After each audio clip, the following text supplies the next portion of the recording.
মরণ থেকে যতই পালাও মরণ তোমায় নিবে ঘিরে। যদিও সুদূর আকাশ পানে লুকাও সেথায় লাগিয়ে সিঁড়ি। নদী পথে নৌকা চালাও ও মাঝি ভাই, বেলা ডোবার আগে আমি উপার উঠতে চাই। ডুবে গেলে বেলা রে আর উঠে না, ভেঙ্গে গেলে মেলা রে আর জমে না। ওগো নবীর উম্মতেরা হয়ে আজি দিশাহারা, কোরআন হাদিসের চলো যখন যাহা চায় মনে। নবী বিনে কে তারাবে পুলসিরাত মিজানে। নবী বিনে কে তারাবে পুলসিরাত মিজানে। উম্মতের কান্ডারি নবী কাঁদছেন উম্মতের লাগি। এখনো কাঁদেন নবীজি শুয়ে মদিনার পানে। নবী বিনে কে তারাবে পুলসিরাত মিজানে। নবী বিনে কে তারাবে পুলসিরাত মিজানে। খারাপ লাগতেছে? জীবনে তো কত রাত ঘুম নষ্ট করলা শুধু গুনাহ করে, গুনাহ, গল্প, আড্ডা। কথা ঠিক নেই? আজ রাতের একটু সময় যদি ব্যয় করো নেক আমলের মাধ্যমে, হাসরের ময়দানে ভিডিও দেখবা জগৎ সারের মাঠে তুমি রাত্র 1টায় বসে আছো। আমার মালিক রহিম নামের সাইনবোর্ড লাগায়া খুঁজবে, আমার বান্দাকে জাহান্নামে দিব না, কারণ জাহান্নামের আগুন সহ্য করতে পারবে না। কিন্তু একটা সূত্র বের করে দাও, কোন সূত্র দিয়ে আমার বান্দাকে জান্নাতের ভেতরে নিতে পারি। রহমতের নবীর হাদিসে পাকে একটা ঘটনা আছে, বলবো। রহমতের নবী বলেন, ভাই ইকো বন্ধ করো। রহমতের নবী বলেন, রিভাবটা একটু বাড়াও। একজন আল্লাহর বান্দার আমলনামা ওজন দেয়া হবে। ওজন দেওয়া হওয়ার পর দেখবে আমলনামার ভেতরে নেক আছে, অনেক নেক, অনেক নেক, কিন্তু এক নেকের টান। একটা নেক হলে জান্নাতে যেতে পারবে, কিন্তু ওই একটা নেক নাই। ওই একটা নেক কোথায় পাবে? আল্লাহ বলে, একটা নেক দেও, না হয় জান্নাতের ফয়সালা হবে না। আল্লাহর বান্দা পেরেশান হয়ে যাবে। দয়াময় রব্বুল আলামিন বলবেন, খুঁজো হাসরের মাঠে, দেখো একটা নেক কে তোমাকে দেয়। তোমার ছেলে, তোমার মেয়ে, তোমার স্ত্রী, তোমার মা বাবা, দেখো কার কাছে গেলে একটা নেক পাইবা। আল্লাহর বান্দা কাঁদবে, হাসরের মাঠে দৌড়াবে। হাসরের মাঠ এই জমিন হবে হাসরের ময়দান, সিরিয়ার জমিন হবে আল্লাহর বিচারালয়। এই স্টেজ হবে সিরিয়ায়।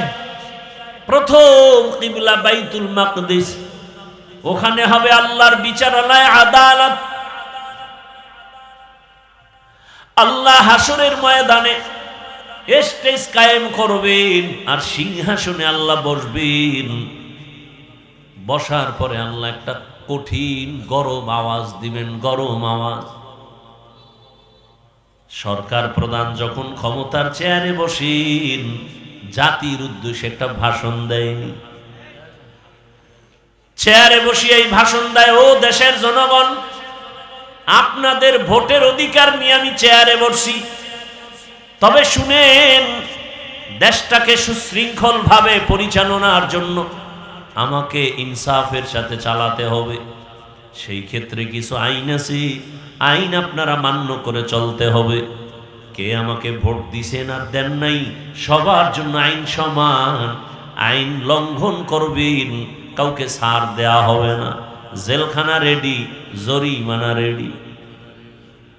আল্লাহ তাআলা হাসরের মাঠ কায়েম করে, পুরা মাঠ সিরিয়ার জমিন হবে আল্লাহর বিচারালয়, আদালত। আল্লাহ এত গরম একটা আওয়াজ দিবেন, ওই আওয়াজে হাসরের ময়দানটা থরথর করে কেঁপে উঠে, মানুষ বেহুশ হয়ে যাবে। আরে বাবা রাগ করে সন্তানের উপরে, এত পরিমাণ রাগ, ওই সন্তানের রাগটা কে থামাবে? বাবায় যখন রাগ হয়ে গেছে সন্তানের মারবে,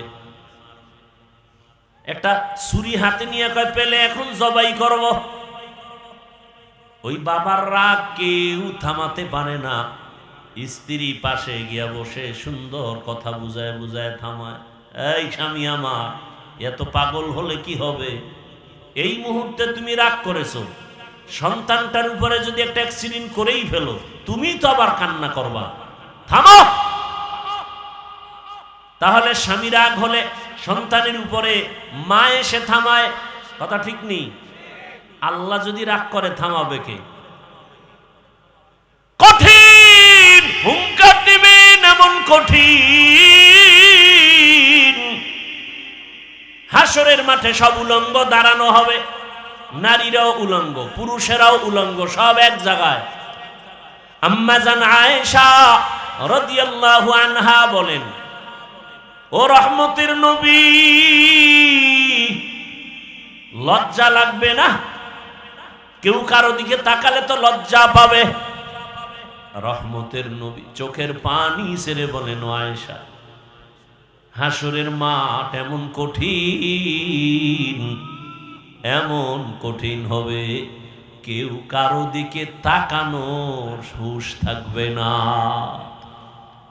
কেমন কঠিন হবে যে কেউ কারো দিকে তাকানোর হুঁশ থাকবে না। আল্লাহ যদি রাগ করেন তো কে থামাবে, কে নরম করবে? আমার আল্লাহকে তো কেউ নাই। আল্লাহ কয়, ওয়ামা আরসালনাকা ইল্লা রাহমাতাল লিল আলামিন।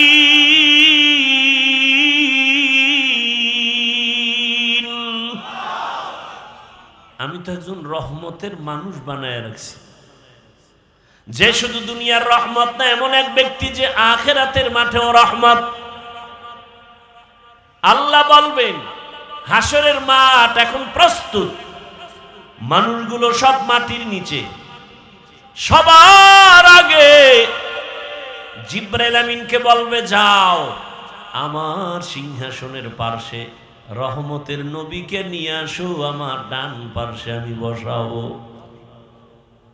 জমিন সমান, মক্কা কই, মদিনা কই, গম্বুজ কই, মিনারা কই, কিচ্ছু নাই, সমান পুরা দুনিয়া। ফেরেশতাকে আল্লাহ, নবী কই? এই বরাবর হাঁটো। হাঁটতে থাকো, হাঁটতে থাকো, হাঁটতে থাকো, যেখানে আমার রহমতের নবী রওজা মুবারকে হাজির,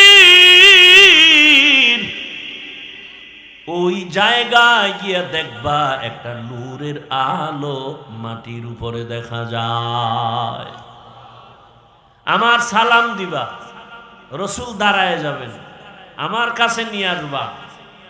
এবার আনবেন রহমতের নবীকে, আমার রবের পার্শ্বে সিংহাসনে বসাবেন।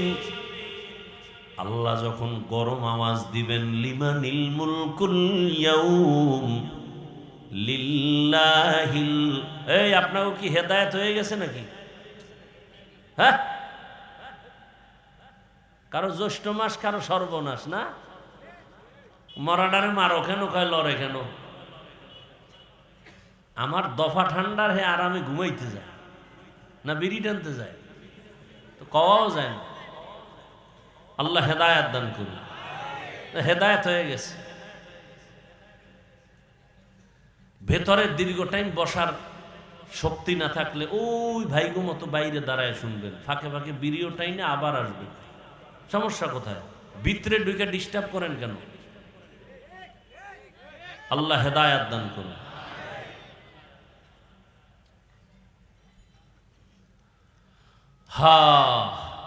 রহমতের নবী আল্লাহর পার্শ্বে থাকবেন, সিংহাসনের পার্শ্বে। আল্লাহ রাগান্বিত আওয়াজ দিবেন, গরম হয়ে গেছে, এখন আর ঠান্ডা করার কোনো উপায় নাই। হঠাৎ আমার আল্লাহ একটু কুদরতের নজর দিয়া রহমতের নবীর চেহারার দিকে যখন তাকাইবেন, আগুন যেমন মোমকে গলায় দেয়, রহমতের নবীর চেহারা মোবারকে একটু নজর দেওয়া মাত্র আমার আল্লাহর কুদরতি রাগটা পানি হয়ে যাবে।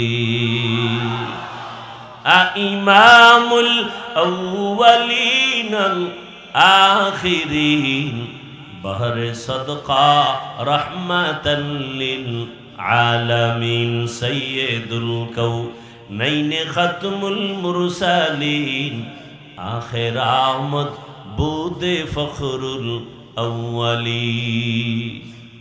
ভাইরা আমার,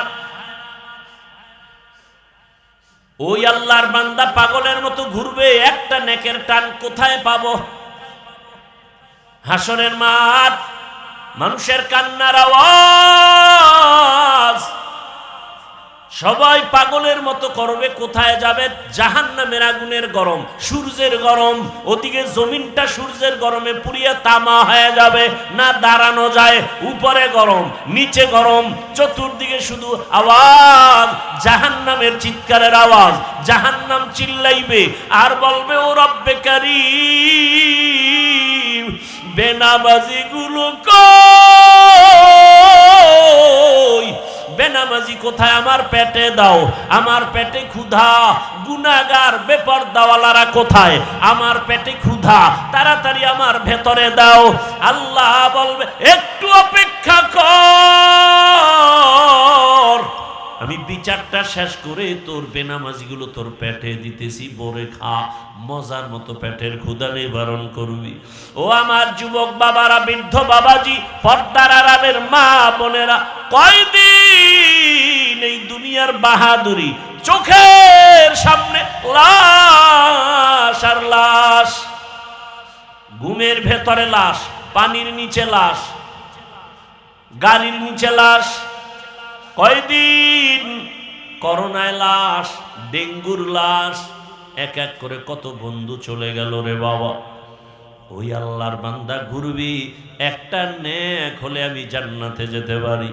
ঘুরতে ঘুরতে সন্তানের পাবে, বাবায় বলবে, এই সন্তান, একটা নেক আমারে দে, আমি জান্নাতে যেতে পারবো। সন্তান বলবে, আমি বাবা ছাড়া দুনিয়াতে আসতে পারি নাই, তবে তুমি যে আমার বাবা বিশ্বাস করি না। যাও। বাবা চোখের পানি ছেড়ে কাঁদবেন, ঘুরবে, কোথায় যাব? স্ত্রীর কাছে যাবে, একই জবাব। মা বাবার কাছে যাবে, একই জবাব। নিরুপায় হইয়া পাগলের মতো কাঁদবে আর ঘুরবে। হঠাৎ করে যখন মালিকের কাছে যাবে, হঠাৎ দেখে এক পার্শ্বে বুড়া কাঁদতেছে। ও ডাক দেবে, এই মেয়ে দিকে আসো। তুমি কান্দো কেন? আমি কান্দি আমার জ্বালায়, তুমি কাঁদো কেন? কয়, আমার একটা নেকের অভাব, আমার বহু নেক আছে, তবে একটা নেক হলেই পরিপূর্ণ হয়, জান্নাত পাই। তো কই গেছিলা? কয়, ছেলে দেয় না, মেয়ে দেয় না, কেউ দিবে পরের কথা, পরিচয় দিতে চায় না, কেউ আমার আপন হয়ে একটা নেক দিল না। এইবার ওই বান্দা বলবে, ভাই, আমি এমন হতভাগা জাহান্নামের আসামি, আমার আমল নামায় সব গুনাহ, গুনার গুনাহ, চোখের গুনাহ, হাতের গুনাহ, জবানের গুনাহ, অন্তরের গুনাহ, নামাজ না পড়ার গুনাহ, বেপরদায় চলার গুনাহ, গান শোনার গুনাহ, গীবতের গুনাহ, মিথ্যার গুনাহ। আমার আমল নামায় গুনাহ ছাড়া কিছুই নাই। তবে আমার আমল নামায় জীবনের একটা ভালো কাজের একটা নেক আমল আছে, কিন্তু একটা নেক দিয়ে তো জান্নাত পাবো না। আমার অনেক গুণা বেশি, নেক একটা, এক নেক দিয়া জান্নাত আমি পাবো না। তবে আজকে এই বিপদের সময় আমি চাই আমার ভাইটাকে নেকটা দিয়া সহযোগিতা করি। ও ভাই, তুমি আমার নেকটা নিয়ে নাও। বলে তুমি জাহান্নামে যাবে, তোমার একটা নেক দিয়ে আমারে, তোমার লাভ কি? কয় আমার লাভ তো কিছুই না, তবে একটা তৃপ্তি, আমার একটা ভাইয়ের উপকার করতে পেরেছি, এটাই আমার তৃপ্তি। আমি আমার ভাইয়ের উপকার করতে পেরেছি। ও জগৎ সারের মুমিন, রহমতের নবী বলেন খায়রুন নাস মান ইয়ানফাউন নাস, ভালো মানুষ তো ওই ব্যক্তি যে অন্যের উপকার করে। আজকে দেখো তাকায়া, যে যত ক্ষতির মধ্যে পড়ে কাছের মানুষের কারণে, আপন লোকটাই ক্ষতি করে, দূরের মানুষ তেমন করে না। অমুকের জবাই করেছে কে, তদন্ত করে রিপোর্ট বের হয় আপন বডিগার্ড, আপন কর্মচারী, আপন বাড়ির দারোয়ান, ড্রাইভার, আপন। অথচ রাসূল বলেন তুমি তো ভালো মানুষ হতে হলে এমন হও যে তোমার দ্বারা কারো ক্ষতি হবে না। এর নামই তাকওয়া, আল্লাহর ভয়। কারো উপকার করতে না পারলেও ক্ষতি করব না, কারো প্রশংসা করতে না পারলেও বদনাম করব না। ওই আল্লাহর বান্দা একটা নেক দিয়া বলে আমি ভাইয়ের উপকার করি, এটাই আমার তৃপ্তি, আল্লাহর আদালতে চলে যাবে। ওই বান্দা বলবে আল্লাহ নেক পেয়েছি, জান্নাত দাও। কয় পাইলি কই? ছেলে? কয় না। মেয়ে? না। কে দিয়েছে? বলে আমার রক্তের কেউ দেয়নি। তবে আল্লাহ আমি হাঁটতেছি, তোমার এক বান্দা চোখের পানি ছেড়ে কাঁদে জাহান্নামের ভয়। ওই বান্দা তার আমলনামায় সব গুনাহ, একটা নেক ছিল, ওই নেকটা আমাকে দিয়েছে। কেন কেন? তাকে দা আমার সামনে আনো। সামনে আনবে, তুমি কি এর একটা নেক দিছো? বলে হ্যাঁ আল্লাহ দিয়েছে। কেন? তুমি জান্নাতে যেতে চাও না? বান্দা কাঁদতেছে, আল্লাহ আমি যাব কেমনে, আমার তো নেক নাই, আমার গুনাহ গুনাহ গুনাহ, হাতের গুনাহ, চোখের গুনাহ, মিথ্যার গুনাহ, গুনার অভাব নাই। তবে আমার ভাই একটা নেকের অভাবে কান্না করে। আমি চাইছি আল্লাহ আমার একটা ভাইয়ের যদি একটু দয়া করতে পারি একটা নেক দিয়ে, এটা আমার তৃপ্তি। অন্তত আমি জাহান্নামে যাব, তবে আমার ভাইটা জান্নাতে চলে যাক। আল্লাহর কুদরতি অন্তরে মায়ার জোশ, আল্লাহর কুদরতি অন্তরে রহিম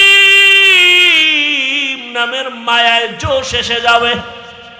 আল্লাহ বলবেন হে গোলাম, যে কঠিন মুসিবতের সময় তুমি তোমার একটা ভাইকে একটা নেক দিয়া দয়া করেছো, আমি মালিকের দয়া তো তার থেকে 1000 গুণ বেশি। আমি আল্লাহ কেন দয়া করব না? আমি রহিম নামের ওসিলায় আমি তোমাকেও জান্নাত দিয়া দিলাম। ইয়া ইলাহি মুঝসে মুঝকো दूर कर, ताके देखो मुझ में तुझको एक नजर। या इलाही तू मेरा माबूद है, या इलाही तू मेरा माशूक है।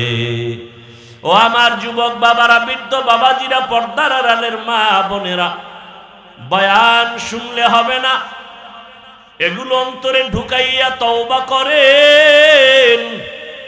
কয়দিন আর দুনিয়াতে বাহাদুরি করবেন? ও যুবক বাবারা, আমি যে এতক্ষণ বয়ান করলাম একবারও কিন্তু বলি নাই আমার মতো বড় হুজুর হও, স্কুল ছেড়ে মাদ্রাসায় যাও বলি নাই, তাবলিগে না গেলে জাহান্নামে যাবে, পীরের কাছে না গেলে জাহান্নামে যাবে বলি নাই। বরং আমি চাই রে যুবক, আমার দেশে মাওলানা মুফতি মুহাদ্দিসের অভাব নাই, আমার দেশে আদর্শবান ডাক্তারের অভাব, আদর্শবান ইঞ্জিনিয়ারের অভাব, আদর্শবান ওসি ডিসিএসপির বড় অভাব। আমি চাই তুমি স্কুলে পড়ো, কলেজে পড়ো, ডাক্তার হও, প্রফেসর হও, ইঞ্জিনিয়ার হও, তুমি একজন ওসি ডিসিএসপি হও, চেয়ারম্যান মেম্বার এমপি হও, তবে আদর্শবান হইও, বেয়াদব হইও না রে বাবা। যদি বেয়াদব মার্কা ডাক্তার হও, লিখে রাখো তাসনিমা নাসরিনের পরিণাম ফলের মতো তোমারটাই হবে। বলতে পারো হাফিজ ভাই ডাক্তার হব, ইঞ্জিনিয়ার হব, তবে আদব বলা হতে হবে, বেয়াদব হব না। এ কথার ব্যাখ্যা কি ভালো করে মনে রাখো যুবক, লিখে রাখো। 3 জায়গায় বেয়াদবি করবা না, লিখে রাখো কসম আল্লাহর, করলেই মরার আগে তোমার ধ্বংস শুরু। কয় জায়গায়? 3 জায়গায় বেয়াদবি করবা না। 1 নাম্বার হলো মা বাবা। মা বাবার সাথে যদি বেয়াদবি করো, আর মা বাবা যদি কষ্ট পেয়ে নিঃশ্বাস ফেলে বলে আহ, তোমার ধ্বংস শুরু। 2 নাম্বার জায়গা শিক্ষক, তোমার ওস্তাদ আমার ওস্তাদ, আমার মা বাবা দোয়া করেছেন, এ কারণে বিবারিয়ার ময়দানে চেয়ারে বয়ান করি, কিন্তু বয়ানটা আমার মা বাবা শিখান নাই, আমার ওস্তাদ আমারে ধরে ধরে বয়ান শিক্ষা দিয়েছেন। অতএব ওস্তাদের বয়ান অবদান কম না, ওই শিক্ষকের কষ্ট দিবে না, বেয়াদবি করবা না। যদি বেয়াদবি করো, শিক্ষক যদি কষ্ট পেয়ে নিঃশ্বাস পেলে ধ্বংস শুরু হয়ে যাবে। 3 নাম্বার জায়গা উলামায়ে কেরাম মুরব্বী, এদের সাথে যদি বেয়াদবি করো, নিঃশ্বাস ফেলে তোমার ধ্বংস শুরু হয়ে যাবে। রাস্তায় চলি মাঝে মাঝে কত ল্যাংটা পাগল দেখি, ইংলিশে কথা বলে, আরবিতে কথা বলে। বিষয়টা কি? ভালো ছাত্র ছিল, বেয়াদবি করে বর্তমার কারণে ধ্বংস হয়ে গেছি। অনুরোধ করে বলছি রে বাবা, তুমি ডাক্তার হও, আদর্শবান ইঞ্জিনিয়ার হও, আদর্শবান একজন প্রফেসর হও, তোমার আচরণে কোনোদিন যেন মা বাবা কষ্ট না পায়, শিক্ষক যেন কষ্ট না পায়, ওলামায়ে কেরাম কষ্ট না পায়। বরং মা বাবার দোয়া নিয়া, শিক্ষকের দোয়া নিয়া, ওলামায়ে কেরামের দোয়া পরামর্শ নিয়া নবীজির আদর্শ মেনে চলো। তুমি ভাবতেছো এটা কেমনে পারি, কেমনে করি? নগদ উদাহরণ, নগদ। তোমার মতো যুবক জীবনে মাদ্রাসায় পড়ে নাই, আলিফ বা তাও শিখে নাই, স্কুলে পড়ে, কলেজে পড়ে, সত্য কথার সাক্ষী দাও, 5 ওয়াক্ত নামাজি নাই, তাহলে ফাইনাল কথা, তুমি পারো না কেন? তোমার কপালে কার জানি বরদোয়া লেগেই গেল। তোমার মতো যুবক রাস্তায় গাড়ি চালায়, নামাজ পড়ে, বলো তুমি কেন পারো না? তোমার মতো যুবক বাবা র্যাব, আর্মি, পুলিশ, বিডিআরের চাকরি করে, 5 ওয়াক্ত নামাজ পড়ে, তুমি কেন পারো না? ও ব্যবসায়ী বাবারা, আপনার মতো কত ব্যবসায়ীরা নামাজ পড়ে ব্যবসা করে, বলেন আপনি কেন পারেন না? ও চাকুরিজীবী বাবারা, আপনার মতো কত চাকুরিজীবী ওসি ডিসিএসপির কাজ করে, নামাজ ছাড়ে না। আরে সেদিন এক জায়গায় গিয়া শুনলাম টিওনো প্রতিদিন ফজরের নামাজ এলাকায় ঘুরে ঘুরে এক এক মসজিদে পড়ে টিওনো। তার মানে কি? যে ফজর পরে অন্য মসজিদে গিয়া গিয়া প্রতিদিন, তাহলে সে কত আগে উঠে, তার মানে সে তাহাজ্জুদও পড়ে। আমার জানা মতে কত দলিল চাও? ডিসি সাহেব ডিসির চাকরি করে, এসপির চাকরি করে, র্যাবের চাকরি করে, আমার জানা মতে 1 টাকাও হারাম খায় না, 1 ওয়াক্ত নামাজ বাদ দেয় না। বলো তোমার কপালে কার বরদোয়া লাগছে? বলো তুমি পারো না কেন? ও তোমার মনে একটু আশা, মনে একটু আশা পূরণ করো না। মনে আশা যাক যে পার্কে গেলে কি জানি মজা। ওই যুবকেরই বলবো, আশা তো তুমি পূরণ করছো, এবার তুমি তওবা করো। মনে আশা যাক যে সারা রাত মোবাইল চালাবা, কি জানি মজা, চালাইছো না, এবার ফিরো। মনে আশা আছে তুমি নামাজ পড়বা না, মনের শখে নামাজ পড়ো নাই, এখন ফিরো যাও। কয় না না, আশা তো পূরণ হয় নাই। তাহলে এবার প্রশ্ন তোমার কাছে, আর কতদিন সারা রাত মোবাইল চালাইলে আশা পূরণ হবে আমাকে বলো? আর কতদিন পার্কে পার্কে ঘুরলে, নারীর আড্ডায় গেলে, নাচ গানের আড্ডা দিলে আশা পূরণ হবে বলো? আর কত রাত, কতদিন নামাজ বাদ দিলে, বেপরদায় আড্ডা দিলে কতদিন পরে আশা পূরণ হবে বলো? এবং এটাও বলো তোমার হায়াতের বাকি আছে কতদিন? এই যে শুরুতে দোয়া করছি, কি জানি ওই ছেলেটা, ওর আর বাঁচার উপায় নেই, বাঁচলেও না বাঁচার মতো। শুনলাম সে এখন হসপিটালে এমন অবস্থা আছে যে তার মাথার খুইলে আর এক জায়গায় রাখছে। এই বাঁচা, কিসের বাহাদুরি করো বাবা? তোমার পাশের লোকটা স্বার্থে আঘাত লাগলেই এখন তো মানুষ মারতে দুশ্মন লাগে না, দলের লোকই যথেষ্ট। খালি বলবে ওরে মাইনাস করে দে, ওর কারণে আমার ভাগে কম পড়ে, ওরে মাইনাস কর। কি আমি বানায় বলতেছি কথাগুলো? বড় কঠিন হালাত। আপনি মনে করেন আপনার বন্ধু, কে বন্ধু? স্বার্থে আঘাত লাগলে টের পাবেন কে বন্ধু।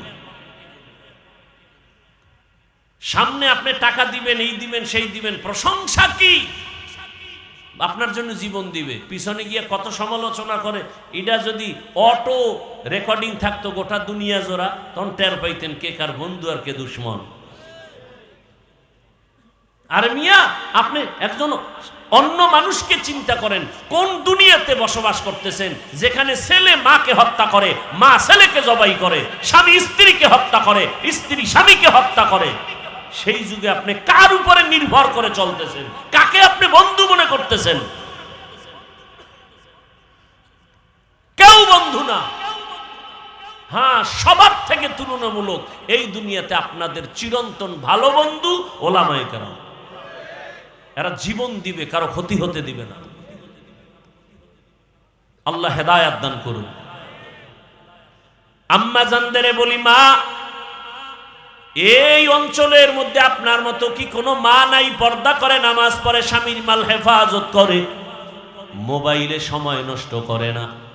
আরে আম্মা জান, আমি আজ বলে গেলাম, আপনাদের একটা সন্তান আল্লাহ দিয়েছেন, আপনি আদর্শবান একটা ডাক্তার বানায়া যান, জীবনটা ধন্য হবে আপনার। সন্তান ডাক্তারি করবে, রোগী দেখবে, নামাজ পড়বে, কোরআন পড়বে, মা বাবার জন্য দোয়া করবে। এমন একজন ডাক্তার রেখে যান। এই যুবকেরা, ডাক্তার জাকির নায়েক রে সারা দুনিয়ার বাসী চিনেনি, প্রশংসা করে, অথচ সে homeopathic doctor.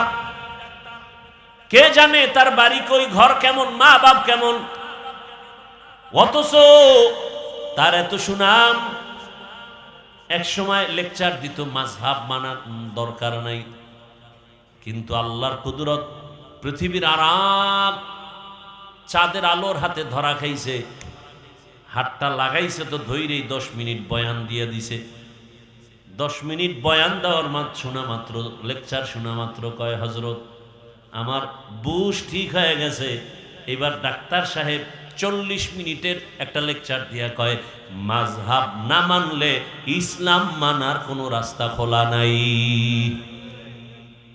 Doctor Zakir Naik সাহেব হঠাৎ করে ধরা খেয়ে যেই ব্যক্তির হাতের 10 মিনিটের লেকচার শুনে নিজের বুশ ঠিক হয়ে গেছে, সেই ব্যক্তি বর্তমান দুনিয়ার জগৎ শ্রেষ্ঠ একজন আলেম, জগৎ শ্রেষ্ঠ একজন মুফতি, একজন জাস্টিস, যার মাত্র 10 মিনিটের লেকচার শুনতে ইউরোপ, আমেরিকা, লন্ডন, কাতার, কুয়েত ওয়ালারা, জেনারেল লাইনের মানুষরা অপেক্ষায় থাকে। ওনার 10 মিনিটের লেকচার শুনবো, আমাদের শিলুইল দাও, মদিনা ভার্সিটি, পৃথিবীর সব জেনারেল লাইনের আলেম ওলামা মিয়া বাদ দেন, ওনার 10 মিনিটের লেকচার শুনতে পাগল গোটা দুনিয়া। জানুয়ারির 12 তারিখ বাংলাদেশে আসবে 1 সপ্তাহের সফরে, জীবনের শেষ সফর। আমার দেশের জেনারেল লাইনের ব্যাংকের লোকেরা, প্রশাসনিক লোকেরা বলছে আমাদের আধা ঘন্টা লেকচারের জন্য দিবেন। আল্লামা মুফতি তকি ওসমানী দামাত বারাকাতুহুম, গোটা দুনিয়ার ইংরেজি শিক্ষিতরা পাগল 10 মিনিটের লেকচার শোনার জন্য। ওনার লেখা উর্দু লেখা বই, আরবি লেখা বইয়ের বাংলা অনুবাদগুলো পড়েন না, দেখবেন কি পরিমাণ জ্ঞান ভেতরে ঢুকানো। জাকির নায়েক সাহেব তার 10 মিনিটের কথা শুনে বলে, মাযহাব না মানলে ইসলাম মানার রাস্তা খোলা নেই। ভাইরা আমার, ভালো মানুষ যারা হইছে, এই যুবক, তোর মতো সারা রাত মোবাইলে আকাম করলে জীবনে ডাক্তার জাকির নায়েক হতে পারতো না। হাসো, নির্লজ্জের মতো হাসো। তোর মতো একটা যুবক গোটা দুনিয়া নেতৃত্ব দিবে, সেই মেধা তো আল্লাহ যুবকের দিয়েছে, নষ্ট করো কেন? আমি তো চাই তুমি এমন ডাক্তার হও জাকির নায়েকের মতো সারা বিশ্ব তোমাকে চিনবে, এমন ইঞ্জিনিয়ার হও গোটা দুনিয়া তোমাকে চিনবে, মরে গেলে মানুষের হৃদয়ে অমর হয়ে থাকবে। আর সেই জীবন চাইলে 3 জায়গার দোয়া নাও। কয় জায়গার মনে আছে তো? মা বাবা, শিক্ষক, ওলামায়ে কেরাম। বেয়াদবি করিও না, আর পেছনের গুনাহ থেকে তওবা করো। মনে মনে আল্লাহকে বলো, আল্লাহ জীবনে তো গুনাহ কম করি নাই, নফসের ধোকায় পড়ে তওবা করি। আমি ডাক্তারি পড়ি, ইঞ্জিনিয়ারিং পড়ি, আমি জেনারেল লাইনে পড়ি। ঢাকা কলেজে গিয়া দেখো না কত যুবক কলেজে পড়ে, বড় পাগড়ি মাথায়, বড় দাড়ি, বড় জামা পরে যায় কলেজে, ঢাকা কলেজে। আরে মাওলায় কবুল করলেই তো সম্ভব, চেষ্টা করো। দুনিয়াতে জীবনের মাথা উঁচু করে দাঁড়াও। তোমার মেধা, তোমার প্রতিভাকে নষ্ট করো কেন? এক মোবাইল ধ্বংস করেছে সব। ওখান থেকে নিজেকে ফিরাও, বখাটে সন্তানদের আড্ডা থেকে নিজেকে বাঁচাও। জীবন শেষ হয়ে যাবে, যৌবন নাই, লেখাপড়া নাই, কিচ্ছু নাই। তওবা করো, আল্লাহ তুমি আমারে মাফ করে দাও, আর নামাজ ছাড়বো না, দাড়ি কাটবো না, বেপরদায় চলবো না। মা বাবার দোয়া, শিক্ষকের দোয়া, ওলামায়ে কেরামের দোয়া নিয়া নবীর আদর্শ মেনে চলবো। ও মা ও বোনেরা, এখনো তওবা করেন, আল্লাহকে মনে মনে বলেন, আর বেপরদায় চলবেন না, নামাজ ছাড়বেন না, মোবাইলে সময় নষ্ট করবেন না, স্বামীর মাল খেয়ানত করবেন না। আল্লাহর কাছে খাঁটি অন্তরে তওবা যদি করতে পারেন, আল্লাহ জীবনের গুনাহ মাফ করে দিবেন। হাসরের ময়দানের ভয় আর ওলামায়ে কেরামের পরামর্শ নিয়ে নিজের আত্মাটারে পবিত্র করবেন, তাকওয়ার মানদণ্ডে চলবেন, গুনাহ ছাড়বেন। আল্লাহ পাক রব্বুল আলামিন তওবার দরজা খুলে রাখছেন। যদি বান্দা খাঁটি অন্তরে তওবা করতে পারে, আল্লাহ জীবনের গুনাহ মাফ করে দিবেন। ও দয়ার মালিক, মনে মনে ডাকো, আমার আল্লাহর মতো দয়াময় কেউ নাই। হে আল্লাহ, এই ময়দানে কুদরতের নজর দিয়া দেন, এই ময়দানের প্রত্যেকের হেদায়েতের মালা গলায় পরায়া দেন। আমিন। আলহামদুলিল্লাহি রাব্বিল আলামিন, ওয়াসসালাতু ওয়াসসালামু আলা সাইয়্যিদিল আমবিয়া ওয়াল মুরসালিন ওয়া আলা আলিহি ওয়া আসহাবিহি আজমাইন। ইয়া আরহামার রাহিমিন, ইয়া আরহামার রাহিমিন, ইয়া আরহামার রাহিমিন। রব্বিরহামহুমা কামা রব্বায়ানি সগীরা। আল্লাহুম্মা ইন্নাকা আফুউন কারীম, তুহিব্বুল আফওয়া ফা'ফু আন্না। আল্লাহুম্মা ইন্না নাসআলুকা রিযাকা ওয়াল জান্নাহ ওয়া নাউযু বিকা মিন সাখাতিকা ওয়ান নার। اللهم إنا نعوذ بك من البرص والجنون والجذام وسيء الأسقام. رب العالمين, গুনার বোঝা নিয়ে আপনার দরওয়াজায় আমরা হাজির। উলামায়ে কেরাম, মুরব্বী, হাজী সাহেব, ব্যবসায়ী, ওয়ালা জামানান আলা জামান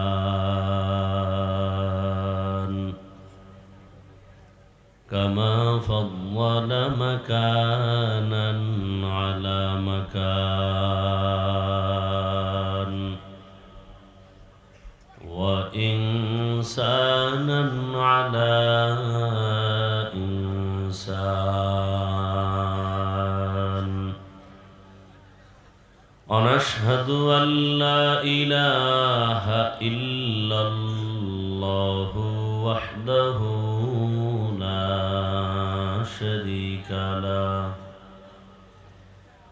লা জিদ্দা লাহু ওয়া লা নিদ্দা লাহু ওয়া লা মিসলা লাহু ونشهد أن سيدنا وسندنا وحبيب ربنا وطبيب قلوبنا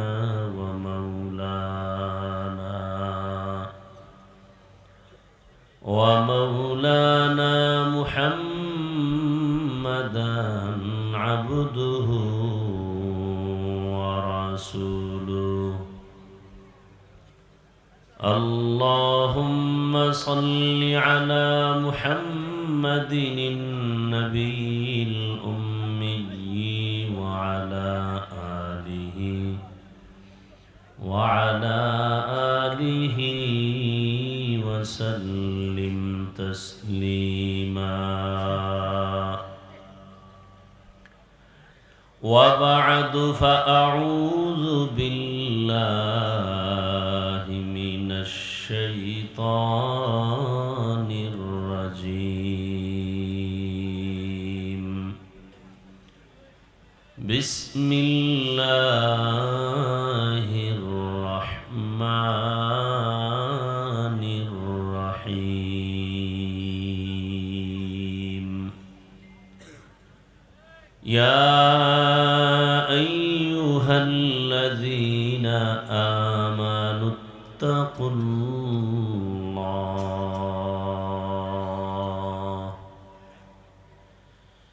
يا أيها الذين آمنوا اتقوا الله وكونوا مع الصادقين.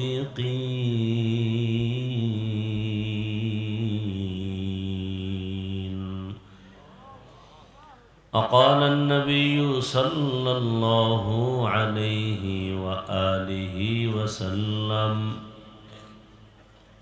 من تشبه بقوم فهو منهم. صدق الله مولانا العظيم، صدق رسوله النبي الأمي الكريم،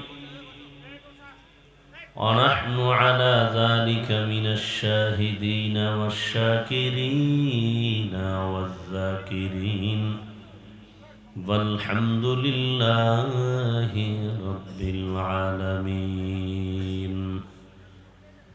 سبحانك لا علم لنا إلا ما علمتنا، إنك أنت العليم الحكيم.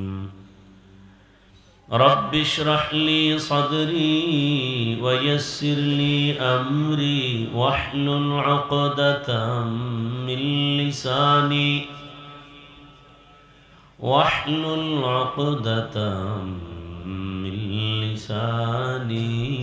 يفقه قولي. निगाह मुमिन से तो बदल जाती है तकदीर, निगाह मुमिन से तो बदल जाती है तकदीर। ये बंदा की कुव्वत नहीं कुदरत का इशारा, ये बंदा की कुव्वत नहीं कुदरत का इशारा। ऐ मर्द खिरद तर्क मासी की ज़रूरत, ऐ मर्द खिरद तर्क मासी की ज़रूरत। अब सोहबत सालेह की सवा कोई नहीं चारा, अब सोहबत सालेह की सवा कोई नहीं चारा। मरदूद है पीछे हमें खबर नहीं, लेकिन मरदूद है पीछे हमें खबर नहीं, लेकिन एक वक्त में हालाक जो अमाल है सारा, एक वक्त में हालाक जो अमाल है सारा। দক্ষিণ জগৎসার জামিয়া ইসলামিয়া ইয়াকুবিয়া ও এলাকাবাসীর উদ্যোগে আয়োজিত দুদিনব্যাপী বার্ষিক তাফসীরুল কোরআন মাহফিল সমাপনী দিন 14 ডিসেম্বর 2025। মহতি এ সম্মেলনে মাহফিলে উপস্থিত মুহতারাম সম্মানিত সভাপতি, বিবারিয়ার কৃতি সন্তান, তরুণ উলামায়ে কেরামদের উজ্জ্বল নক্ষত্র, মুফাক্কির ইসলাম শেখুল হাদিস আল্লামা মুফতি ইব্রাহিম কাসিমি দামাত বারাকাতুহুম, অন্যান্য হযরত উলামায়ে কেরাম,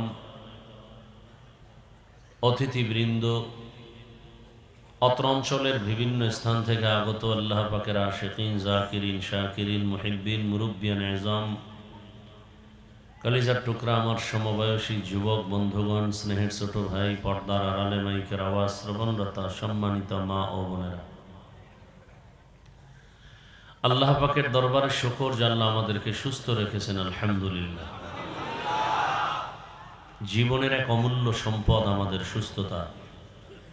টাকা পয়সা বাড়ি গাড়ি সব আছে, কিন্তু আপনি আমি যদি অসুস্থই থেকে যাই, এই জীবনের কোনো মূল্য নেই। টাকা পয়সা বাড়ি গাড়ি তেমন নাই, কিন্তু আপনি আমি সুস্থ, এর থেকে সুখের জীবন আর আল্লাহ আমাদের সুস্থতাকে দায়েমান কবুল করেন। এখনো যারা অসুস্থ বিছানায়, হসপিটালে, আল্লাহ তাদেরকে সুস্থতার নিয়ামত দান করেন। আমরা গোটা দুনিয়ার উম্মত নিয়ে ভাবি, তো এজন্য সব মানুষের জন্য আমাদের দিলে দরদ ভরা। আমরা কাউকে দুশ্মন মনে করি না, যদিও আমাদেরকে অনেকে দুশ্মন ভাবতে থাকে। আমরা সবাইকে রসুলের উম্মত হিসাবে আপন মনে করি, কাছের মনে করি। এজন্য আমরা দোয়া করতেও কোনো কৃপণতা করি না। আমাদের সাথে খারাপ আচরণ করে আমরা দোয়া করি, আল্লাহ তাকে হেদায়েতের দৌলত দান করেন।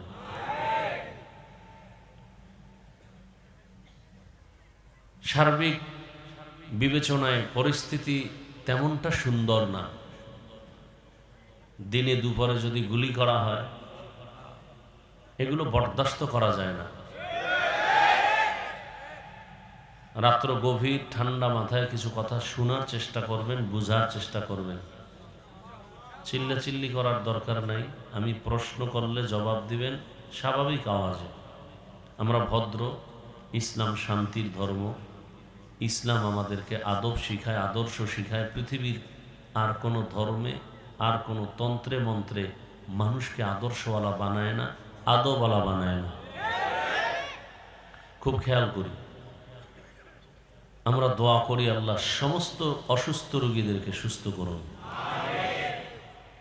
আমাদের ওলামায়ে কেরামরাও দোয়া চেয়েছেন সবার কাছেই। ইদানিংকালে বিএমপির চেয়ারপারসন যে অসুস্থ মুমূর্ষু অবস্থায় আছেন, দেশবাসী জানেন, দোয়া চান। ওলামায়ে কেরামও দোয়া চেয়েছেন, আমিও দোয়া চেয়েছি, আজও দোয়া চাই, দোয়া করি। এবং ওই যে কয়েকদিন, পরশুদিন সম্ভবত শুক্রবার, গুলিবিদ্ধ হয়ে অসুস্থ আছেন ওসমান হাদি নামের ভাই, আল্লাহ তাআলা সুস্থতার নিয়ামত দান করেন। আল্লাহর থেকে বড় ডাক্তার আর কেউ নেই। আমাদের সুস্থতার জন্য বেশি বেশি দোয়া করি, আর অন্যের জন্য দোয়া করলে নিজের জন্য আগে কবুল হয়। আমি দোয়া করলাম এই অঞ্চলের সবাইকে আল্লাহ মাফ করে দিন। আল্লাহর নিজাম কি, একজন ফিরিস্তাকে পাঠিয়ে দেন, জিজ্ঞেস করেন বান্দা কার জন্য দোয়া করলো, বলে পুরো এলাকাবাসীর জন্য। কি দোয়া করলো? সবার জন্য মাপ চেয়েছে। নিজের জন্য বলে না। আল্লাহ বলেন সাক্ষী থাকো, সকলকে ক্ষমার আগে আমি ওকেই ক্ষমা করে দিলাম।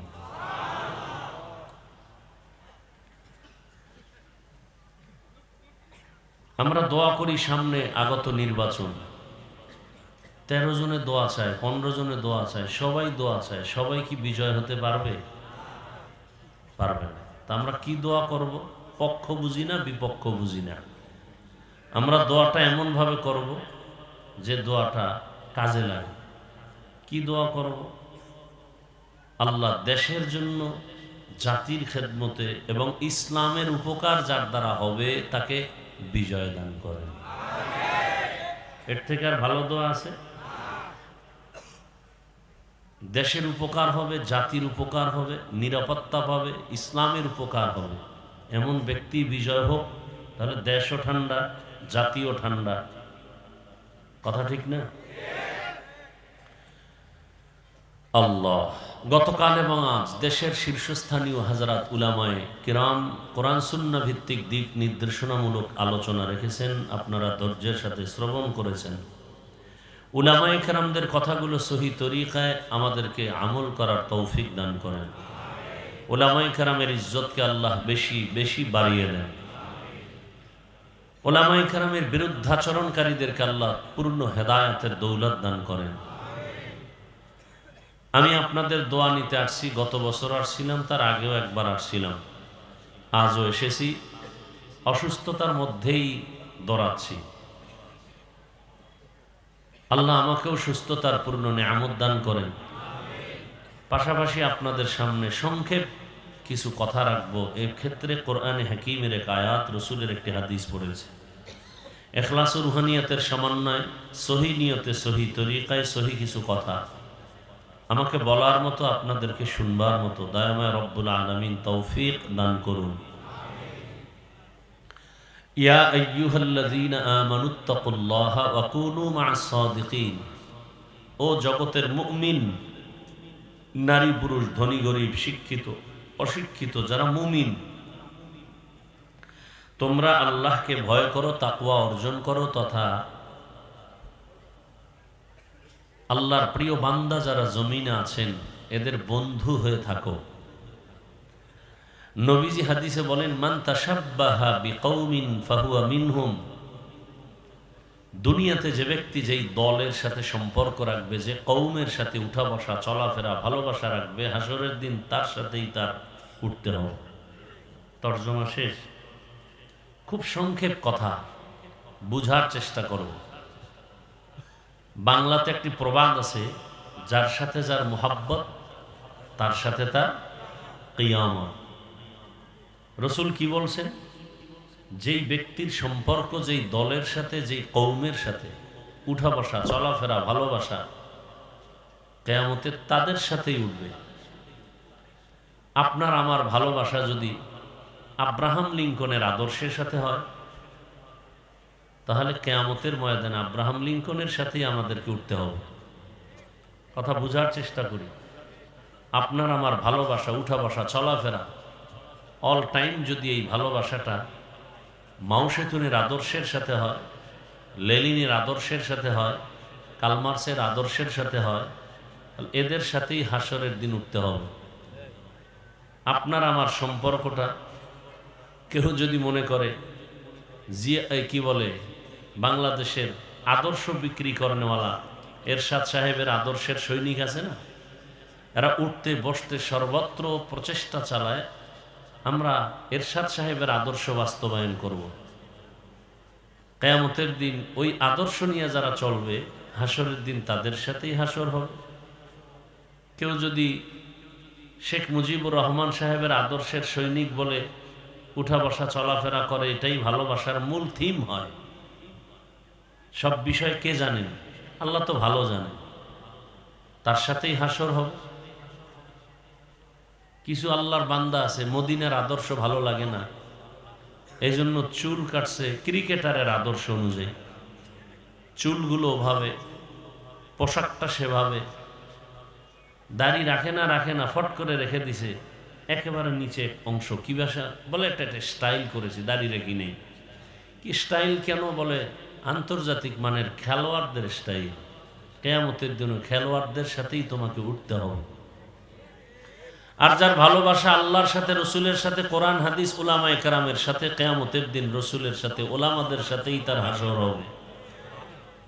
যার সাথে যার মুহাব্বত তার সাথে তার কিয়ামত। খুব খেয়াল করবেন, আমি যতটুকু কথা বলবো আপনাদের সামনে, আমার মূল একটা বিষয়কে আমি মাথায় রেখে কথা বলবো, সেটা হলো আমার জীবনের মূল ইসলাম, আমার জীবনের মূল কোরআন, আমার জীবনের মূল আল্লাহ এবং রসুল। আমি সেই বিষয়টাকে মাথায় রেখে কথা বলবো এবং ইসলাম কোরআন হাদিস যা বলে আমি ওই বিষয়ে চেষ্টা করব শালীন ভাষায় বলার জন্য। কোরআন হাদিসের সব বয়ান করা যায় না, যদি হুবহু বয়ান করতে থাকি তাহলে এখানে প্রত্যেকটা মানুষের কলিজা পুড়িয়া ছাই হয়ে যাবে, কারণ সব হলো রুগী। সব কি রুগী? ওই মাগরিবের পরে বয়ান করছি নবীনগর ওই অঞ্চলে, মনে হয় সম্ভবত ওখানে বলেছিলাম, না ওখানে না, গতকাল, যে আমার কাছে কোরআন হাদিসের বাইরেও বয়ান আছে। কোরআন হাদিসের বাইরে বয়ান করলে কারো দিলে কষ্ট লাগবে না, মজার বয়ান আছে। আর কোরআন হাদিসের ভেতর দিয়ে বয়ান করলে কলিজা ছিদ্র হয়ে যাবে। সব বয়ান বেনামাজির বিরুদ্ধে, সব বয়ান সুদখোরের বিরুদ্ধে, সব বয়ান বেপরদাওয়ালার বিরুদ্ধে, কোরআন হাদিসের সব বয়ান দুর্নীতিবাজের বিরুদ্ধে, কোরআন হাদিসের সব বয়ান জালেম, ধর্ষক, খুনি এদের বিরুদ্ধে, চোরের বিরুদ্ধে, ডাকাতের বিরুদ্ধে। এখন আমি কোরআন হাদিসের ভেতর থেকে যদি আমি আয়াত পড়ি আর বয়ান করি, তাহলে আমার তো ওই বয়ানটা করতে হবে। আমরা তো চিকিৎসক, হসপিটালে চিকিৎসা হয়, অপারেশন হয় দেহের, কোরআনের বাগানের হসপিটালে অপারেশন হয় রুহের। তাহলে ডাক্তারের কাছে রুগী গেলে রোগ আছে পাঁচটা রোগের ঔষধ ডাক্তার প্রাথমিকভাবে দিবে না। কোন রোগটা বড় ওইটা আগে ঠান্ডা করি, এরপরে বাকি রোগের চিকিৎসা। ঠিক এমনি আমাদের রুহের মধ্যে রোগ অভাব নাই। এর মধ্যে বড় রোগ কোনগুলো, যেই রোগের কারণে পার্শ্ব প্রতিক্রিয়ায় আরো রোগ জন্ম নিবে, অন্য ভালো জিনিস নষ্ট করে ফেলবে। কথা বুঝাইতে পারতেছি? হ্যাঁ, বুঝবেন। বয়ান আপনারা সবাই জানেন, কিন্তু বুঝের অভাব। কিসের অভাব ভাই? বুঝের অভাব। না হয় আপনি মুসলমান, আমিও মুসলমান, নাকি সন্দেহ? আপনার আল্লাহ আমার আল্লাহ দুই না এক? কোরআন, নবী, হাদিস, ধর্ম, কালেমা, কাবা, পৃথিবীতে আসার সিস্টেম, বিদায়বেলা কাফনের সংখ্যা, আমাকেও 3 কাফন, আপনাকেও 3 কাফন। আমার সম্মান একটা কাফন কেউ বাড়ায় দিবে? গরিব মরে গেছে, তার দুর্বলতার কারণে একটা কাফন কম হবে, কালার হবে আলাদা, তাও এক। কি কালার হবে? সাদা। আমাদের হুজুরদের কালারটা হবে আলাদা, সব এক। আমার দেশে কালার নিয়েও ঝগড়া চলে, চলে না? চলে না? তুমি সবুজ পরো না কেন? তুমি কালো পরো না কেন? তুমি সাদা পরো কেন? এরকম কালার নিয়েও ঝগড়া। আমাদের জীবনের শেষ বিদায়ের কাফনের কালার সবার এক। কবরের সাইজ একটু ব্যবধান, না তাও এক। কবরের প্রশ্ন তাও এক। 3 প্রশ্ন সবার বেলা। তাহলে আল্লাহ এক, নবী এক, কোরআন এক, হাদিস এক, কাবা এক, ধর্ম এক, কালেমা এক, সব এক। অথচ বুঝটা কত দুর্বল আপনার। দেখেন, আমিও মুসলমান, আমিও ইসলাম ধর্মের মানুষ, আপনিও ইসলাম ধর্মের মানুষ, অথচ আমি টুপি খুলতে চাই না আর আপনি টুপি দিতে চান না। আপনাকে আলাদা টুপির ফজিলতের বয়ান দিতে হয় আমাকে। আমি নামাজ ছাড়তে চাই না, আপনি নামাজ পড়তে চান না। পড়েন না তো পড়েনি না, আবার বলেন নামাজ না পড়লে কি হবে? দিল পরিষ্কার। আপনাকে নামাজের গুরুত্বের বয়ান দিতে হয় আমার। এবার বুঝেন আপনি কত ভিআইপি জগতের মুসলমান আর আমরা কত দুর্বল মুসলমান। আপনি মসজিদে না ঢুকলে, আমরা ঢুকলে শান্তি, না ঢুকলে লজ্জা। আর আপনি কেমন মুসলমান? মসজিদে ঢুকতে গেলে লজ্জা। আমরা পর্দা না করলে লজ্জা পাই, আর আপনারা পর্দা করলে লজ্জা পান। আপনারা কত বড় ভিআইপি মুসলমান, বড় কঠিন হালাত। সমস্যাটা কোথায়? বুঝের অভাব। দেখেন বুঝটা কেমন। আমার বুঝ কি? টুপি দিলে সম্মান। আপনার বুঝ কি? টুপি দিলে মাথা গরম। বুঝ আমার বুঝ কি? দাড়ির মধ্যে, রসুলের পোশাকের মধ্যে সম্মান। আপনার বুঝ কি? দাড়ি রাখলে যৌবনের ভাব চলে যাবে, পোশাক পরলে শরীরটা আটকা লাগে। বুঝ। এই বুঝটা ঠিক হয়ে গেলে তখন আর হুজুর হতে হবে না, কলেজের প্রফেসর নামাজ শুরু করে দিবে। বুঝ ঠিক হয়ে গেলে র্যাবের চাকরিজীবী নামাজ ধরে ফেলবে। এরকম RAB, army, police, BDR, doctor, professor, engineer, OC, DC, SP 5 ওয়াক্ত নামাজি নাই? বুঝ ঠিক হয়ে গেছে। আর আমি হুজুরের বুঝ যদি ঠিক না হয় তাহলে আমি বেপর্দার সাথে আড্ডা দিব, মনে করবে এর মধ্যেই শান্তি। বুঝের অভাব, বুঝার চেষ্টা করি। আল্লাহ সবাইকে হেফাজত করেন। তাহলে যার সাথে যার মোহাব্বত তার সাথে তার কিয়ামত। এখন আপনাকে জোর করার কিছু নেই যে এটা করতেই হবে, এটা আমি বলবো না, এটা বলারও কোনো আমার রাইট নেই। কারণ এটা পরীক্ষার হল। পরীক্ষার হলে পরীক্ষার্থী যখন প্রবেশ করে, প্রশ্নের উত্তর সঠিক লিখবে, ব্যাঠিক লিখবে, সবার জন্য স্বাধীনতা সমান। যে সঠিক লিখবে তাকে কোনো সাপোর্ট দিবে না আলাদা, যে ব্যাঠিক লিখবে তাকে কোনো আলাদাভাবে বাধাও দেওয়া হবে না। কেন? পরীক্ষার হল, বাধা দেওয়ার নিয়ম নেই। মুমিনের জন্য পৃথিবীটা পরীক্ষার হল। তুমি টুপি পরলেও তোমাকে নিষেধ নাই, ক্যাপ লাগাও, বাধা নাই। মন্দিরে যাও, বাধা নাই। মসজিদে যাও, নিষেধ নেই। ফলাফলের বেলায় টের পাবে তুমি জান্নাতি না জাহান্নামী। অতএব আমি আপনাকে বুঝাতে পারবো না, আপনাকে আমি জোর করে কিছু করাতে পারবো না। কেন? লা ইকরাহা ফিদ্দীন। দিন সম্পর্কে কাউকে জোর করে দিনের দিকে ঢুকানো যাবে না, ঢুকাইলে বরকত হবে না। হ্যাঁ, তবে এখানে একটা কথা, যদি কেউ আক্রমণ করেন তখন প্রতিবাদ করতে হবে। যেমন আপনি নামাজ পড়েন না, এরকম লোক এখানে বহু আছে, কিন্তু তার অন্তরে নামাজের মোহাব্বত আছে, সুযোগ পেলে পড়বে। তার সাথে আমাদের কোনো দ্বন্দ্ব নেই, তাকে বুঝাবো কতক্ষণ? মৃত্যু পর্যন্ত। যদি সে আক্রমণ করে বলে নামাজ পছন্দ করি না, তখন আর বুঝানি নাই, তখন সুযোগ পেলে জুতার বাড়ি। ব্যবধানটা বুঝেন নাই, কঠিন ব্যবধান। যে নামাজ পড়ে না সে মুমিন, আর যে বলে আমি নামাজ পছন্দ করি না সে তাজা বেঈমান। যে দাড়ি রাখে না সে মুমিন, মনে আশা আছে রাখবে, কিন্তু যে বলবে আমি পছন্দ করি না সে বেঈমান। তার সাথে কোনো আপোষ করার অনুমতি ইসলামে নাই। যে পর্দা করে না তার সাথে ঝগড়া করার অনুমতি নাই, সে মুমিন। কিন্তু যে বলবে আমি পছন্দ করি না সে বেঈমান, তার সাথে আর কোনো আপোষ করার সুযোগ নেই। ব্যবধানটা বুঝাতে পারছি? খুব কঠিন ব্যবধান। আল্লাহ বুঝার তৌফিক দান করেন। এখন আপনার স্বাধীন, পরীক্ষার হল তো আপনার স্বাধীন। মসজিদে ঢুকলেই লাভ, মন্দিরে ঢুকলেই ক্ষতি। নামাজ পড়লেই লাভ, নামাজ না পড়লে ক্ষতি। আল্লাহর হুকুম মানলে এই লাভ, না মানলে এই ক্ষতি। রসুলের সুন্নত মানলে এই লাভ, না মানলে এই ক্ষতি। বুঝাই দিলাম। এখন আপনি কি করবেন? আপনার ইচ্ছা। এখানে জোর করা যাবে না, যেহেতু পরীক্ষার হল, বাধাও দেওয়া যাবে না। বুঝানোর দায়িত্ব বুঝাচ্ছি, পায়ে ধরে ধরে বুঝাইতেছি। আজকে আপনাদের পেছনে যেই পরিমাণ গাধার মতো কষ্ট করি, আমি একা না, সব আলেম চামড়া খুলে জুতা বানায় দিল, আলেমের ঋণ শোধ হবে না। আপনার তো এটা পছন্দ লাগে না। বুঝার চেষ্টা করেন, বাংলার জমিন থেকে শিক্ষা নেন। তাবলিগওয়ালাদের 24টা ঘন্টা জিকির আর ফিকির, এই উম্মত উম্মত উম্মত। পীর সাহেবদের এই পেরেশানি 24 ঘন্টা, উম্মত কিভাবে জাহান্নাম থেকে বাঁচাবো, কিভাবে মানুষগুলোকে পায়ে ধরে ধরে নামাজি বানাবো। কথা ঠিক না? আমাদের বক্তাদের মেহনত 24 ঘন্টা।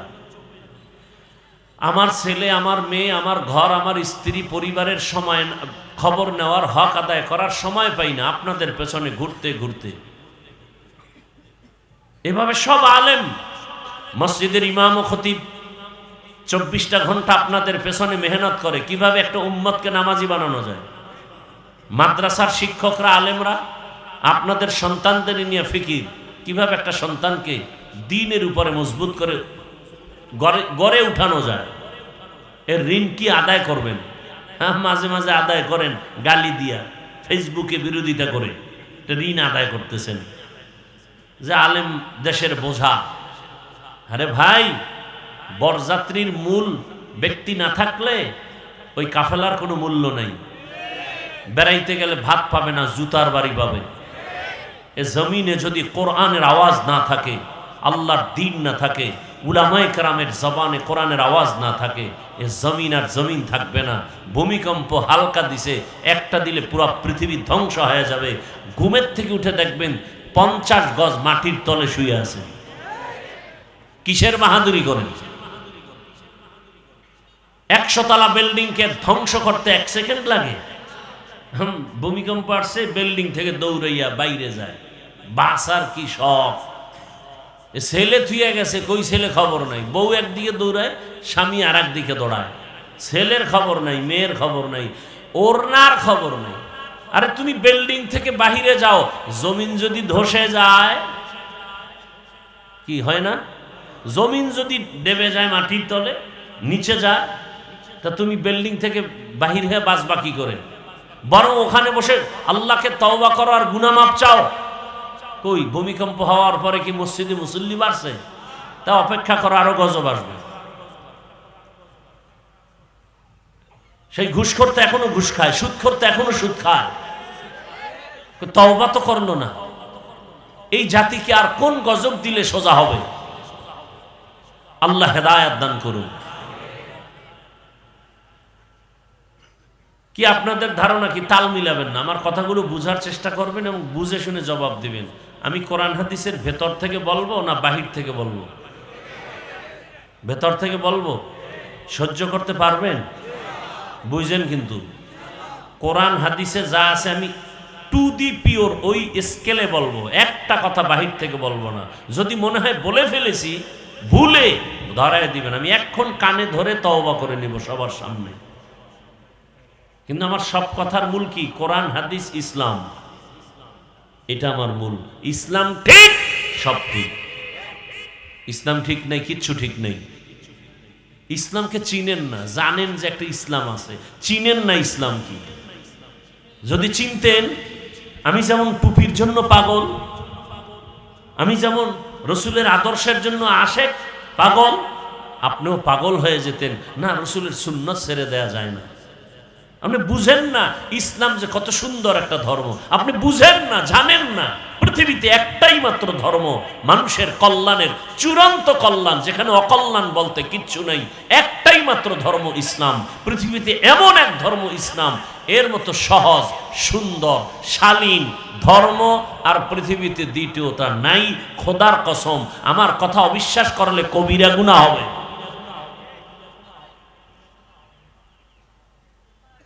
দেখেন, নগদ একটু দেখাই দিই। ইসলাম কি নগদ দেখাই? দেখাবো?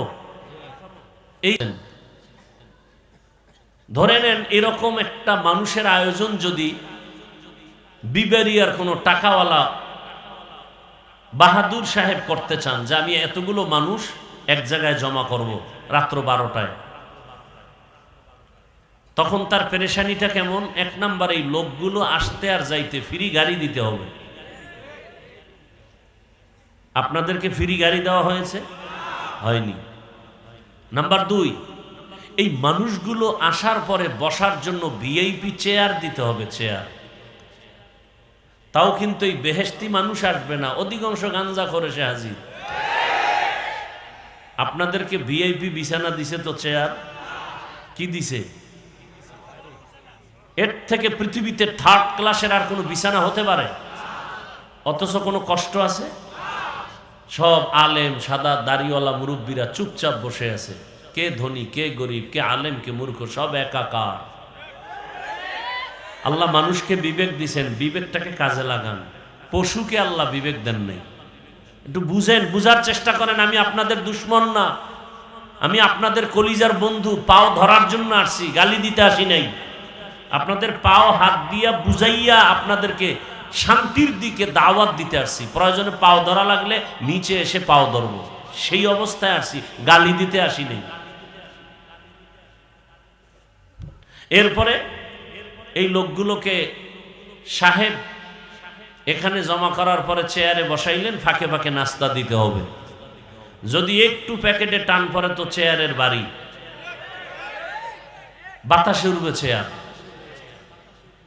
আবার কিছু কুলাঙ্গার দেখা যায়, তাদের নিজেদের তর্ক বিতর্ক বিশৃঙ্খলা ভিডিও করে জাতিকে দেখায়, দেখেন আমরা কত বড় বেয়াদ্দব। আমার কথাগুলো চিন্তা করতেছেন তো?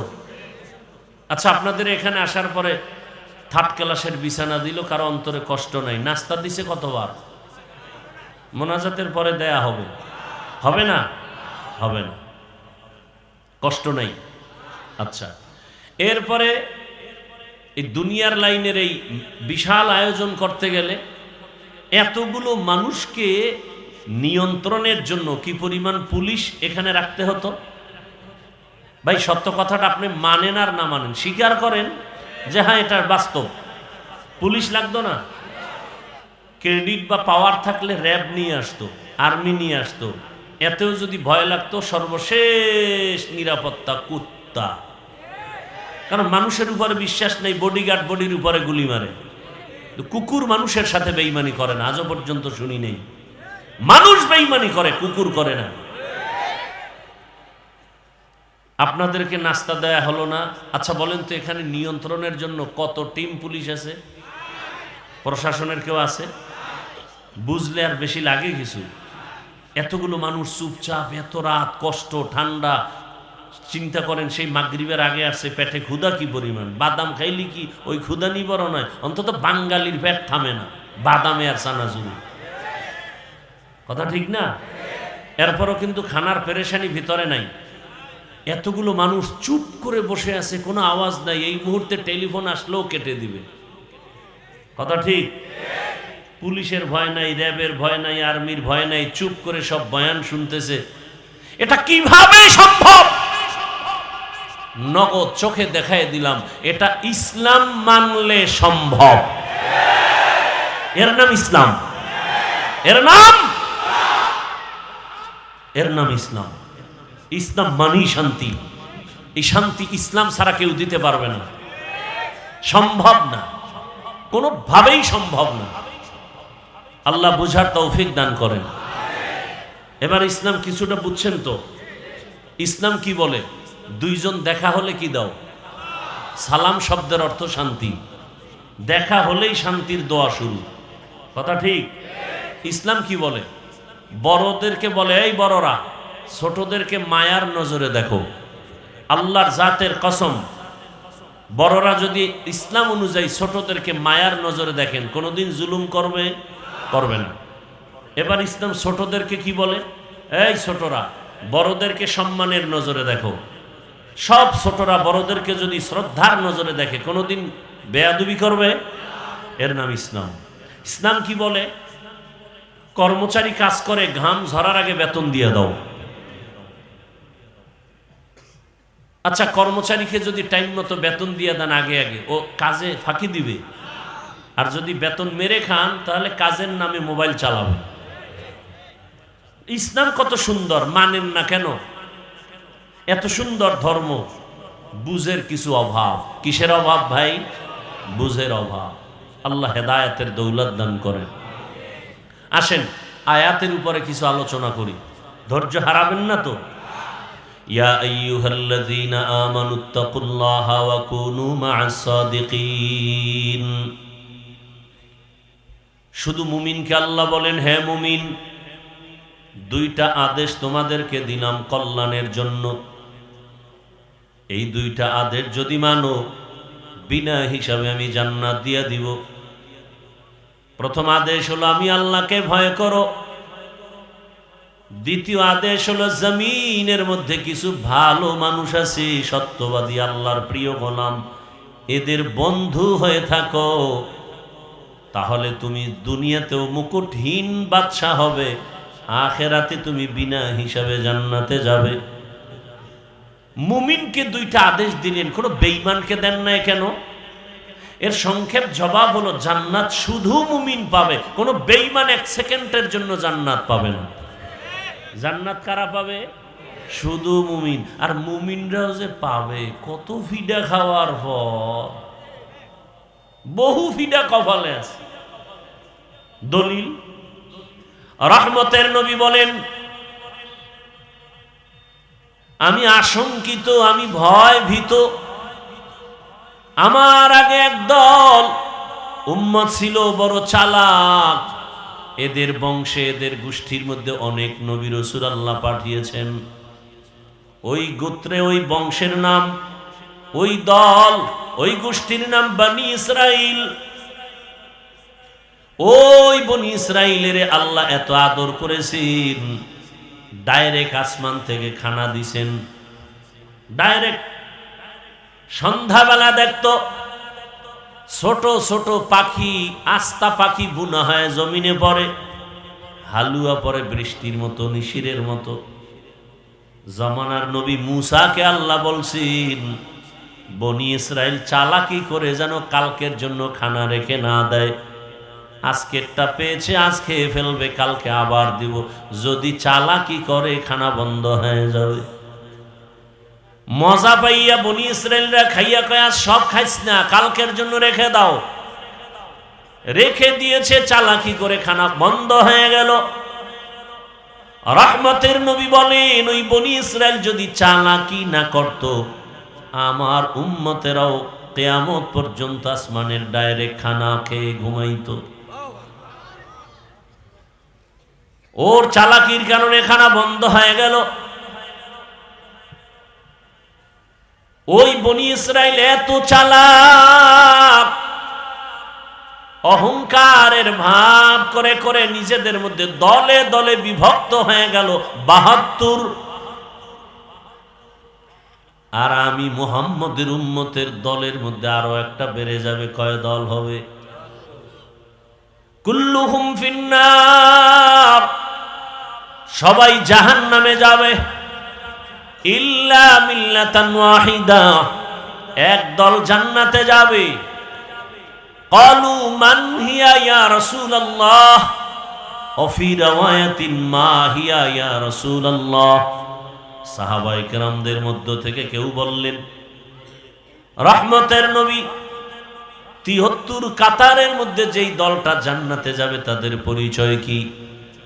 ক্বালা মা আনা আলাইহি ওয়া আসহাবি। ভালো করে খেয়াল করেন, রহমতের নবী যদি বলতেন আমি মুহাম্মদের আদর্শ মেনে যারা চলবে তারা জান্নাতে যাবে, এতটুকু বললেও তো হয়ে যেত। নবী এতটুকুই বলেন না।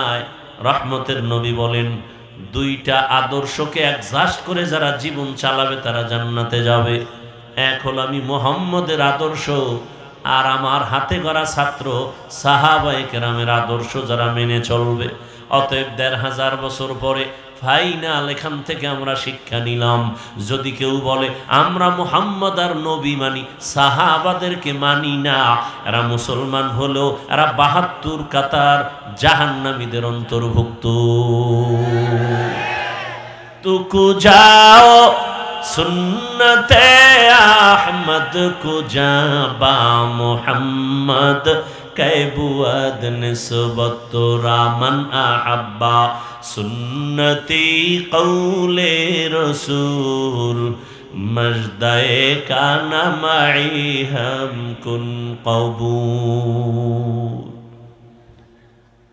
এই যে ৭২ দলেরা জাহান্নামী, একদল জান্নাতি।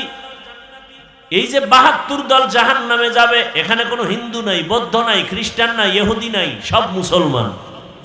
তাহলে বুঝেন তো মুমিন জান্নাতে যাওয়ার কতটা বাধা। যেই মানুষের এত দাম, ওই মানুষ আবার জাহান্নামের লাকড়ি হবে। ইয়া আইয়ুহাল্লাযীনা আমানু কু আনফুসাকুম ওয়া আহলিকুম নারা আকুদুহান নাসু ওয়াল হিজারা আলাইহা মালাইকাতুন গিলাযুন শিদাদুন লা ইয়াসুনাল্লাহা মা আমারাহুম ওয়া ইয়াফআলুনা মা ইউমারুন।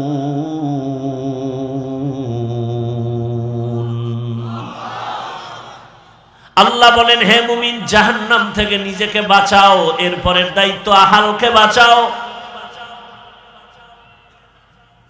আমি একা জাহান্নাম থেকে বাঁচলেই দায়িত্ব শেষ হবে না, আমার উপরে দায়িত্ব আমার আহাল। আমি বাবা, আমার আহাল সন্তান, আমি স্বামী, আমার আহাল স্ত্রী, আমি শিক্ষক, আমার আহাল ছাত্র, আমি চেয়ারম্যান, আমার আহাল ইউনিয়নের মানুষ, আমি মেম্বার, আমার আহাল ওয়ার্ডের মানুষ, আমি এমপি, আমার আহাল আমার আসনের মানুষ, আমি সরকার প্রধান, আমার আহাল গোটা দেশবাসী, আমি একজন আলেম, গোটা উম্মত আমার আহাল, আমি মসজিদের ইমাম ও খতিব, মুসল্লি আমার আহাল, আমি বক্তা, শ্রোতা আমার আহাল। ও বক্তা, জাহান্নাম থেকে তুমি আগে বাঁচো, তারপরে তোমার আহাল শ্রোতাকে বাঁচাও। বাবা, জাহান্নাম থেকে আগে বাঁচাও, এরপরে তোমার আহাল সন্তানকেও বাঁচাও। স্বামী, জাহান্নাম থেকে নিজেকে আগে বাঁচাও, এরপরে তোমার আহাল স্ত্রীকেও বাঁচাও। ইমাম সাহেব, জাহান্নাম থেকে নিজেকে আগে বাঁচাবেন, এরপরে মুসল্লিদেরকে বাঁচাবেন। শুধু নিজে বাঁচবেন, মুসল্লি বাঁচাবেন না, হবে না। বড় কঠিন কথা। ক্বালান নবিয়্যু সাল্লাল্লাহু আলাইহি ওয়া আলিহি ওয়াসাল্লাম, আলা কুল্লুকুম রাইন ওয়া কুল্লুকুম মাসউলুন আন রাইয়াতিহি। সবাই দায়িত্বশীল, আল্লাহর আদালতে দায়িত্বের জবাবদিহিতার কাঠগড়ায় দাঁড়াতে হবে। কিয়ামতের ময়দানে বহু মা বাবা শুধু সন্তানের অন্যায়ের কারণে জাহান্নামে চলে যাবে।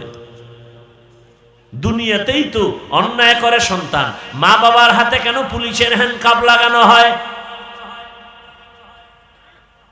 আর দুনিয়া মাজরাতুল আখিরা, আখিরাতের নমুনায় দুনিয়ায় তাকায় দেখো। বাবার অন্যায়, কিন্তু সন্তানের অন্যায়ের কারণে বাবার হাতে হ্যান্ডকাপ। কিয়ামতের দিন বহু বাবা মা শুধু সন্তানের অন্যায়ের কারণে জাহান্নামে যাবে। হাসরের মাঠে সন্তান মা বাবার বিরুদ্ধে আল্লাহর আদালতে মামলা পেশ করবে। রব্বানা ইন্না আতা'না সাদাতানা ওয়া কুবারানা ফাআদাল্লুনাস সাবিলা রব্বানা আতিহিম ضعفين ربنا آتهم ضعفين من العذاب والعنهم لعنا كبيرا। সূরা আহজাব 67 নম্বর আয়াত। মা বাবার বিরুদ্ধে সন্তান মামলা দায়ের করবে। আল্লাহ বলবে, এই ছেলে নামাজ পড়ছো না, রোজা রাখছো না, জিকির করছো না, তেলাওয়াত করছো না, কেন? বলবে, ও দয়ার মালিক, সব আমার মা বাবার দুর্বলতা। আমার মা বাবা কোনোদিন আমাকে নামাজের দাওয়াত দেয় নাই, রোজার দাওয়াত দেয় নাই, জিকিরের দাওয়াত দেয় নাই, কোরআন শিখায় নাই। অথচ কত ডিসি দেখছি টেবিলে বসে বসে কোরআন তেলাওয়াত করে। ডিসি সাহেব ডিসির চাকরি পেয়ে কি কোরআন শিখা শুরু করেছেন? কয় না। আব্বা আম্মা সেই ছোটবেলা মক্তবে পাঠাইছেন, আর ওখানে গিয়ে কোরআন শিখে ফেলেছি। অতএব জাহান্নাম থেকে নিজে বাঁচতে হবে না, আহালকে বাঁচাতে হবে। আল্লাহ বলেন, হে মুমিন, দুটো আদেশ দিলাম। এক, আমাকে ভয় করো। কাকে ভয় করব? একমাত্র আল্লাহকে ভয় করো। দুনিয়ার সব তোমাকে ভয় করবে। এই ভয়ের নাম তাকওয়া, এ ভয়ের নাম খাশিয়া, এ ভয়ের নাম খাউফ। ওয়া আম্মা মান খাফা মাকাম রাব্বিহি ওয়া নাহান নাফসা আনিল হাওয়া ফাইন্নাল জান্নাতা হিয়াল মাওয়া।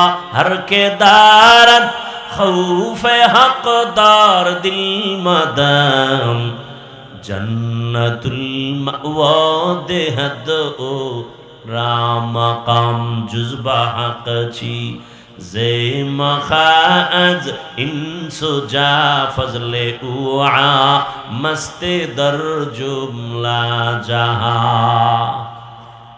ঘুম আসতেছে? হ্যাঁ, আওয়াজে আসলে তো ঘুম আসে। আসলে কি আপনারা রাতে ঘুমান? আমার অভিজ্ঞতার আলোকে বলি, আমার দেশের জাতি রাতে ঘুমায় না, নিরিবিল সময়ে মোবাইলের হক আদায় করে। টাইম পায় না তো, সারাদিন ব্যস্ত। এই টাইমটাও তো একটু কাজে লাগানো লাগে। আল্লাহর কাছে কি বলবে, একটা কিছু বলতে হবে তো। হাসরের ময়দানে যদি আল্লাহ জিগায় কি করছো, আল্লাহ মাইয়ার হক, পোলার হক, স্ত্রীর হক আদায় করতে পারিনি, মা বাবার হক আদায় করতে পারিনি, অন্তত একটা হক আদায় করে আসছি, মোবাইলের হক আদায় করে আসছি সারা রাত। কখন রাত 4টা বেজেছে খবর রাখতে পারি নাই, কখন আজান হয়েছে জানতে পারি নাই, মোবাইলের হকের আদায়ের ধাক্কায় এতটা ব্যস্ত যে কানের মধ্যে মোবাইলের তার ঢুকাইয়া সারা রাত ব্যস্ত। বাহিরে কি তুফান হয়েছে জানি নাই। সারাটা রাত জেনা করেছি, চোখের জেনা, হাতের জেনা, জবানের জেনা, অন্তরের জেনা। এরে আমার কলিজার যুবক, ঘুমের মধ্যে যদি আজরাইল এসে দেখে তোর কানের ভেতরে গানের তার লাগানো, আজরাইল বলবে তুই রেডি হ, পরে আসবো। কি ঘুমের মধ্যে আজরাইল আসবে না, তাই তো? হ্যাঁ,